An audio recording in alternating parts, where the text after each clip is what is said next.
Thank you very much. Good afternoon to everyone. I'm very happy to be here. It's my first time. Raul couldn't be here, but so I'm going to be talking today about what really changed politics, religion, and social interaction at an early colonial site found in the Philippines. Okay, so the research study I present is part of the Jan4 project from the Ministerio de Cultura de Peru, and this is the biggest comprehensive effort aimed to investigate the Inca road network and its associated sites during the late intermediate period, the late Horizon, and the early colonial period.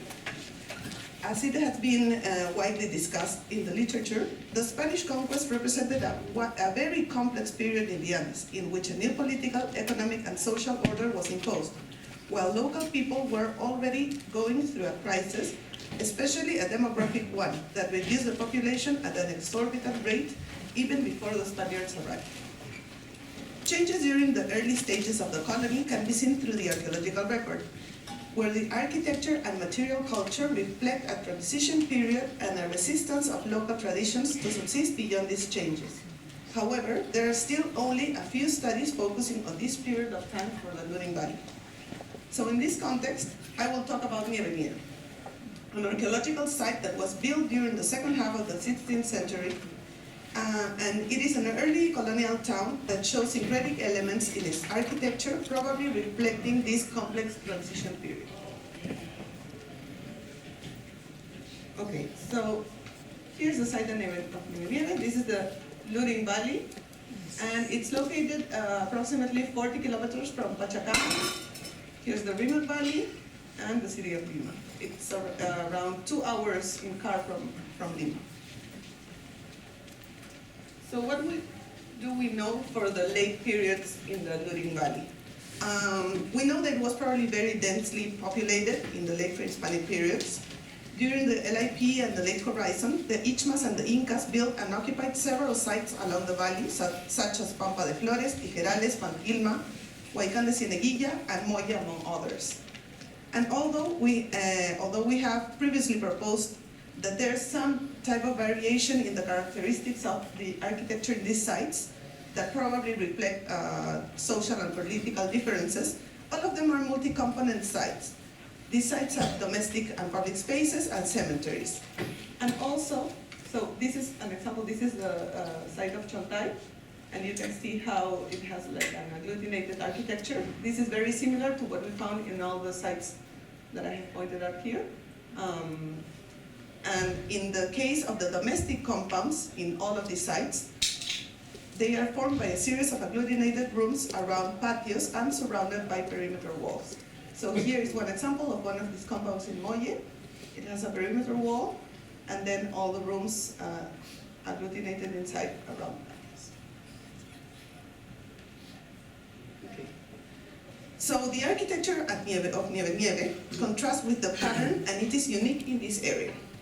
This site is located in the Middle Valley at about 800 meters above sea level, and it is in an area known as the Chaupillunga.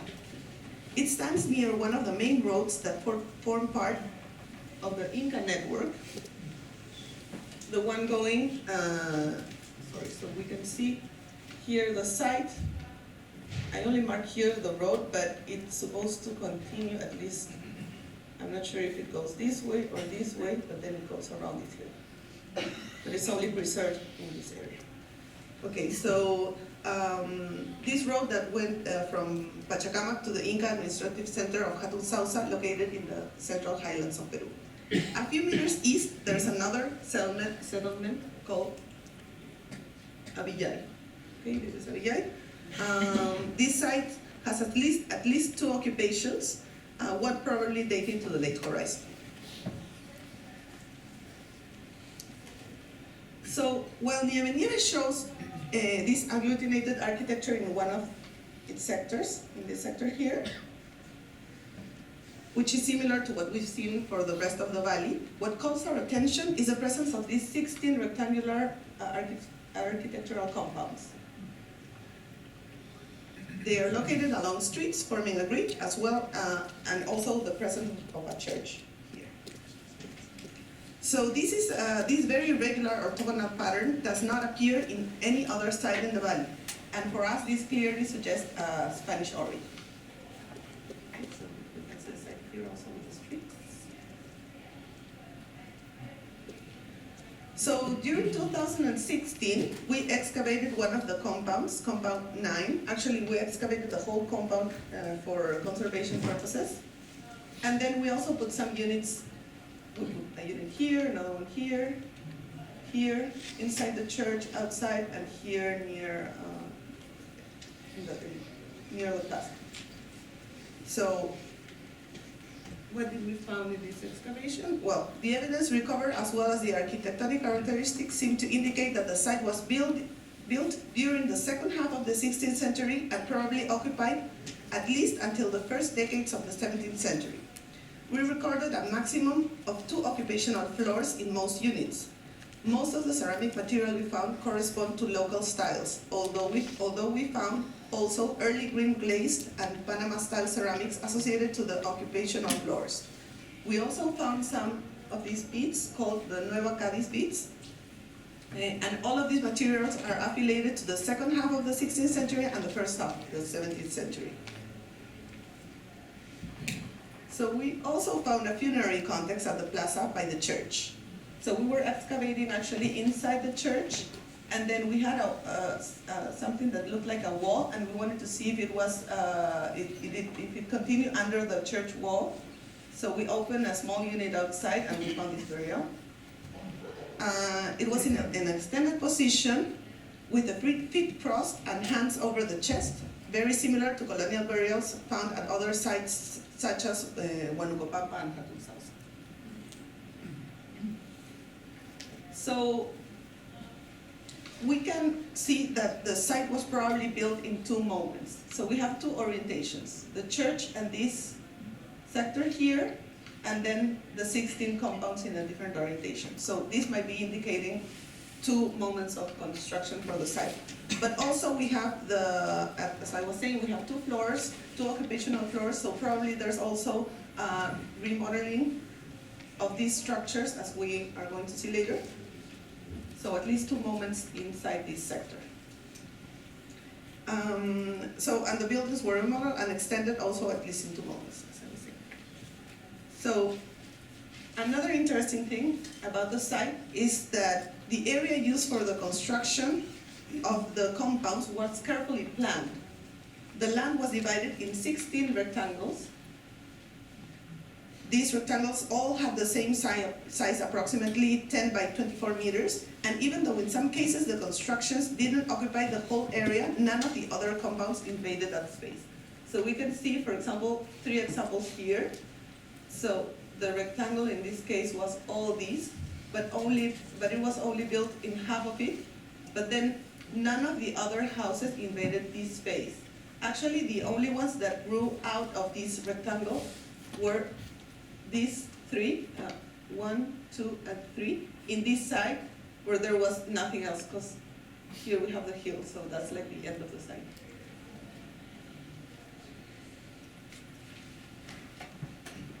Okay, so.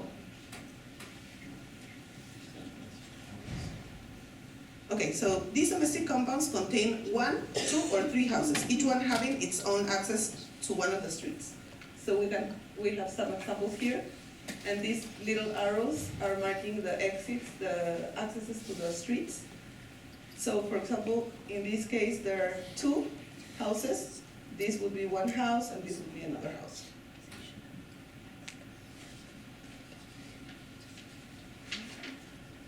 So about the church, on the other hand, it has a similar shape to as others already studied for the early colonial period in the Andes, such as the ones located in Magdalena de Cao, Mauchuyacta, San Luis de Potosí, and Dorada Alta. I don't know how to say it in English, so it has this shape is very special for a period of time. It's this part of the church is called the ábside, so it's the ábside ochavado, that's the shape, which is very characteristic. So we find that here, and we've seen that in other early colonial sites. So, based on ethnohistoric documentation, we know that Nieve Nieve is located in the edge of the territories controlled by the Ichmas. and that by the end of the late Horizon, this land was invaded by the Yauyos, a highland ethnic group, looking for ideal lands to cultivate coca. The area between Chontay and Chillaco was known as Sisicaya, and it was occupied by 10 Ayus, 4 from the coastal region and 6 from the highlands. So Nieve is here, and we have that all this area was called Sisicaya in the Middle Valley, and that these people, the Yauyos, were coming here to cultivate coca. But, and also we know that so also we have a lot of historic information for this area. We know that there were the Reducciones Toledanas that started in the year 1570. We have the Revisita de Sisicaya that was published by Frank Salomon entirely in this book. We have the Huarochirí manuscript that dates approximately from 1609. And the descripción en relación de la provincia de los Yauyos, Yauyos y Lorín Yauyos, hecha por Diego Dávila Briceño, corregidor de Huarochirí. This is from 1586. This is of course beside all the information that you can get in the archives for these years. Okay, so we know that Sisicaya became part of the repartimiento de Huarochirí, which was divided in 7 towns called reducciones or pueblos de indios. So we have San Damián de Checa, Santa María de Jesús de Huarochirí, San Pedro de Huancaire, San Francisco de Sisicaya, San Lorenzo de Quinti, Santa Ana de Chaucarima, and San José de los Chorrillos. And all of these towns continue to be occupied until today. According to this information, the colonial town for the area of Sisicaya would be San Francisco de Sisicaya, which is a small town located 3 kilometers east from Nieve. So this is very interesting because we can see, well, more or less, the distribution of the blocks and the streets with the central plaza and the church. Most of these towns have grown bigger than the original plan, but basically maintaining the same order. Probably less in Huarochirí, which is the biggest city of all these. The other ones are smaller towns. But they maintain the original grid with the plaza and the church, you know, like a lot of other towns in the highlands in Peru. So the construction of reducciones or pueblo de indios was part of an administrative reform implemented by Viceroy Francisco Toledo since 1570. The main idea was to have people congregated in a smaller number of towns to be able to have a better control over the tax collection and evangelization process. Although there is evidence of several towns built before, these type of towns had particular characteristics in their layout and organization. Juan de Matienzo, who later accompanied Toledo in the reduction process, extensively described how these towns should be organized. So here's some of this description. And we can see some of these pictures at Nieve, such as the planning in blocks, the church, and the presence of other buildings probably used for administrative functions. But also, in the case of Compound 9, the one that we excavated the hole, it seems to have been used as the house of the local curaca. Although it occupies the same space as the other ones, because remember I told you that 16 compounds have the same size, this one has thicker walls, taller walls, and its internal distribution matches the instructions given by Toledo for the design of the houses of the cacique. So if you carefully read the description, you'll see things like when they talk about the rooms and they talk about what they call a cámara and recámara. So it's like one room and then you get into another room. They talk about how they shouldn't be sleeping on the floor.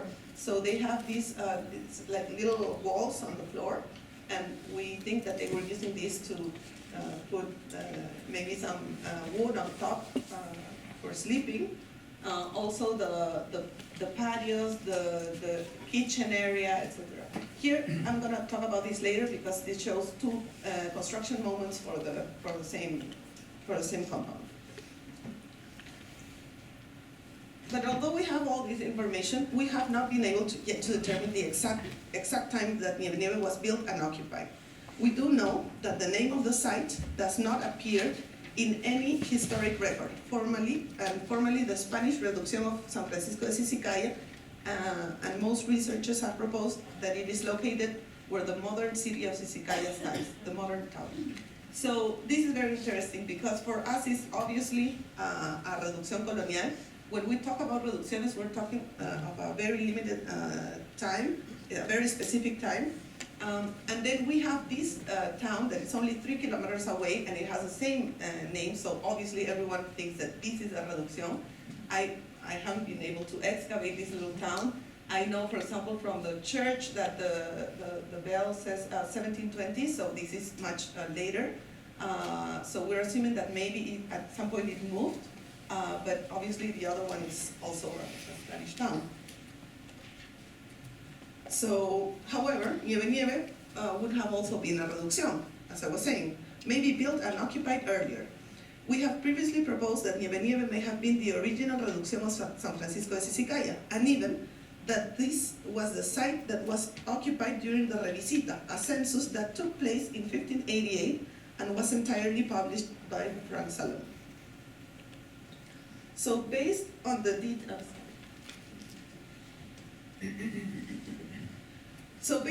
this detailed information, we established that at the time, the town had approximately 600 inhabitants. And even though only 4 of the ayllus were local, they congregated 80% of the population. So, for example, if the Revisita says that there's 708 people, but only 652 are alive, and then we have that a lot of the people, around 50 people recorded in this census, were tributaries to the town, but didn't live at the town. They were living in other places, and this was recorded there. So we made like an exercise to see if it was probably to fit 600 people in Nieve, and you could. It's very fascinated. So the thing is that we think that obviously these people weren't living there. They were saying that they were living there for the record, but probably they went back to their chacras as soon as the Spaniards left. So, and we have as I was saying, you're supposed to have these people from the highlands coming to cultivate the coca, and you have these 6 foreign ayllus, but these ayllus had only 123 people, only 20% of the total population. So most of these people is local, is from the Middle Valley, it's not from the highlands. And these ones come from Guarachirí and places over in the valley, and only as what Murray used to call these islas. And they were probably bigger in pre-Hispanic times, and then decreased, the population decreased in the area. So this is also interesting. Also, the internal distribution of this domestic. Okay. So as well as we've seen before, Nieve is different from the other reducciones. For example, this is the town of Santa Ana. This is one of the reducciones in Guarachirí that I showed before. You can see a little more detail here, which is also a reducción toledana. Looks very similar to Mauchuyaca, which is a reducción of Santa Cruz de Tute in the Colca Valley recorded by Steve Reiki. So at Nieve, for example, the orthogonal pattern shows rectangular blocks and the plaza is not located in the middle of the site. But another thing that I think is very interesting about this town is that it's a very small town that probably never grew bigger than the original reducción. So if you can see the blocks here, they are sort of like abandoned or probably used only for agriculture. And they have the exact shape, and actually then I tried to like measure it in Google Earth, and they have the same measurements as the ones that you can see here. All this is abandoned. I mean, this is an archaeological site, so you have, this is what they've recorded. Also,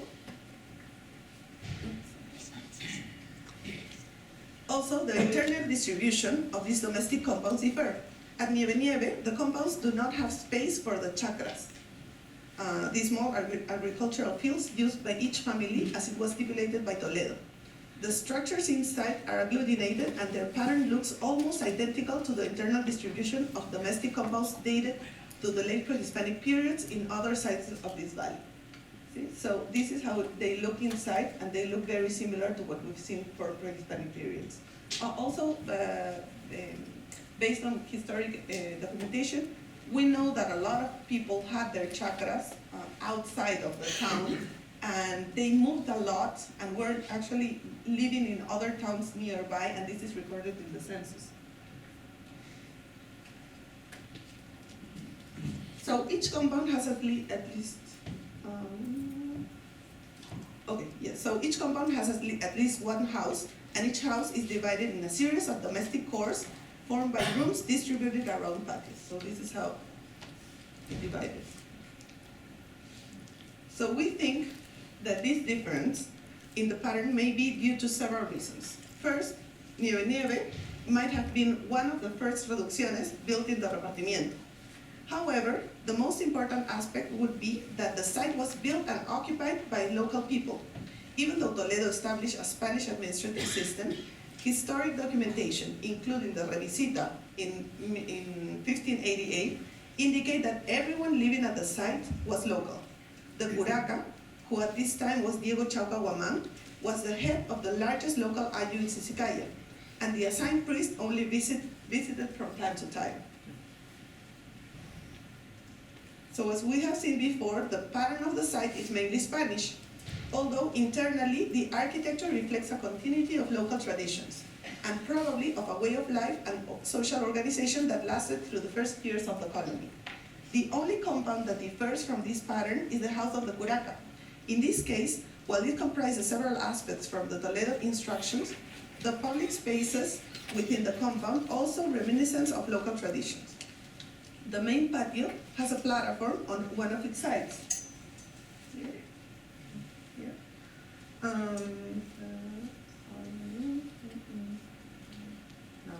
Okay, the main patio has a platform on one of its sides, which is accessed through lateral stairs, very similar to what we see in the audiencias, the public buildings in some of these late pre-Hispanic sites in the Lurin Valley. Also, we have seen that House of the Curaca has two construction phases. This is the first one, and then it was extended this time. During the second one, a new larger patio was built, and in the process, 2 rooms were eliminated. So this is the new patio in the second phase, and then these rooms, actually 1 room was eliminated because they had to make this corridor here. So we know, according to demographic records, that the population decreased rapidly, probably causing eventually the abandonment of the site. For example, we know for 1588 that we had around 600 or 700 people living. The first visita was around 8 years before, and there were at least 100 more people. And then we know, for example, from Ignacio de Urdanibia, priest of Sisicaya, that mentions that for 1641, the town only had 10 tributaries left. So in this scenario, it calls our attention that the curaca would have decided to extend the house, specifically the space used for public activities. This patio was probably used to congregate people in order to discuss administrative matters. The decrease in the population caused several stress to the inhabitants who had to meet the established tax rate. In this context, the curaca would have had to deal with more internal conflicts and consequently prioritize the expansion of this space. Finally, even though the church represented a new religious order, we have found at least one sanctuary located in one of the hills nearby. So all local sanctuaries were supposed to be destroyed during the process of extirpación de idolatrias, but as it is narrated in the Huarichiri manuscript, Diego Chauca Guaman, the local curaca, would have continued celebrated ceremonies for local deities during colonial times.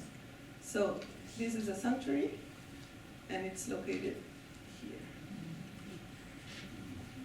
So in conclusion, the town of Nieve would have been the result of a complex period of time in which the imposition of external policies brought gradual changes while the local social, political and religious order subsisted. This situation was not new for local inhabitants of the Lurin Valley, who less than 60 years before experienced a similar situation when the Incas arrived to the valley and negotiated through their elites to maintain the local order.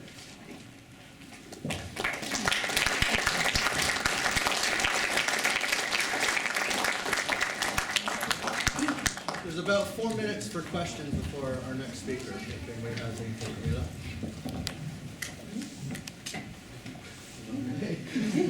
No question? Justin? Sure. Can you talk maybe a little bit about the social, so the native peer social organization, and then that transition? Because I think you're saying some continuity, you know, but are the compounds then as small as they were when you got into when you get into the blocks? I don't have a clear sense of, you know, are these blocks representing, say, two related families? Are they simply just people living on the same block?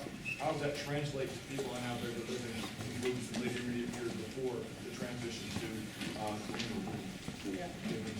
Oh, we have no idea, but it's very interesting. Like if we assume that the site of Nieve is the town of Sisicaya, the reduction of Sisicaya, we would have a list of people living in that. So we could actually say that the house of the Curaca is the house of Diego Chaucahuaman, like with a name.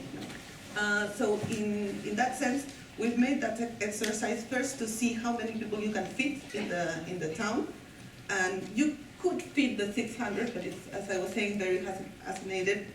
Probably they were not all living there, but also we were trying to do that exercise to see between these 10 IUs and how many people you have in each IU, and it could have been divided, and then you would have like 3 or 4 houses occupied by the largest IU, then a couple by the next one, and like that, no? Also, we did this exercise to see how many families, extended families and nuclear families we had. So we've been playing a little bit with that data, but it's like we can only assume this because the name of the site, there's no Nieve in any historic records. So it's just like an exercise. It looked like the entrance to the church was on the west. Am I right that that's unusual?